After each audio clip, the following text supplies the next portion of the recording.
ఇప్పుడు చూడుర్రి, నేనేమన్నా టూల్ కిట్లా హ్యూమన్ రైట్ యాక్టివిస్టులు వస్తారు, సెలబ్రిటీలు వస్తారు, దాని తర్వాత మీడియాని మ్యానిపులేట్ చేస్తారు, ఇన్ఫ్లుయెన్షియల్ పెయిడ్ లాయర్లు దిగుతారు, పెయిడ్ లాయర్లు దిగి జుడిషియరీని ఇన్ఫ్లుయెన్స్ చేయడానికి ప్రయత్నం చేస్తారు, కేసులాలు పెట్టి ఆర్గ్యుమెంట్ల మీద ప్రతి ఆర్గ్యుమెంట్లు చేసి.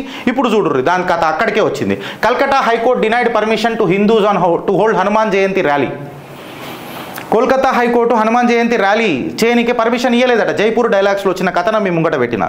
అదే ముస్లిం మాబ్ వచ్చి నిన్న మరణకాండ చేస్తుంటే మళ్ళీ ఇలా సిస్టమ్ ఏమైపోయింది, సిస్టమ్ పక్కన నువ్వు నిలబడ్డవా ఓ హిందూ అని చెప్పి మాట్లాడుతున్నా.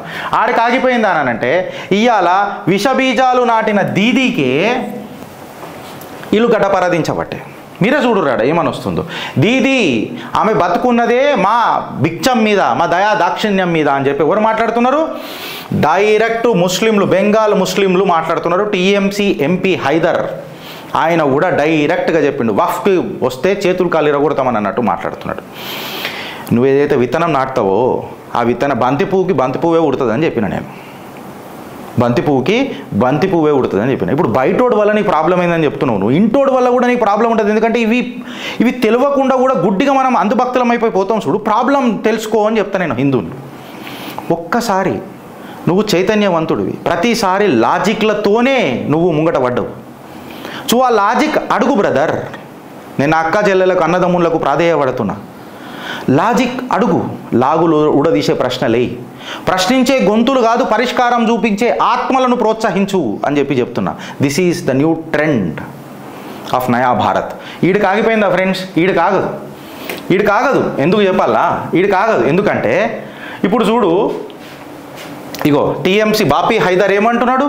Will take out eyes, break hands and legs if anyone looked at Waqf properties. ఎవర్రా మీరంతా ఎవరు? డైరెక్టు లా అండ్ ఆర్డర్ని చేతులకు తీసుకుంటారా? కళ్ళు వీకేస్తాం, చేతులు కోసేస్తాం. ఇది కరెక్టేనా?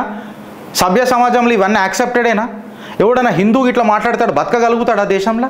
లా ఎన్ఫోర్స్మెంట్ ఏజెన్సీస్ ఊకుంటాయా? వీళ్ళకి ఇంత ధైర్యం ఏడుకొచ్చింది? ఈ డాట్స్ కనెక్ట్ చేయరు. ఇప్పటిదాకా నేను చెప్పిందంతా ఒక పెద్ద ఈకో సిస్టమ్ నడుపుతారు. ఈ ఈకో సిస్టంలో నీకు నాకే దుష్మని పెడతారు. కోడు నటన చేసే నట సార్వభౌములు ఉంటారు. ఈ నట సార్వభౌములను గుర్తించి వాళ్ళని దూరం పెట్టడమే మన పని. You may not take an action. మనం నార్మల్ సామాన్యులం ఉండొచ్చు, కాకపోతే అప్రమత్తం కావాలా అని చెప్తా. అప్రమత్తం ఎందుకు కావాలా అని చెప్తానంటే, 34% ముస్లిం పాపులేషన్ ఉన్న ఆసాంలో పంచాయతీలు కావు.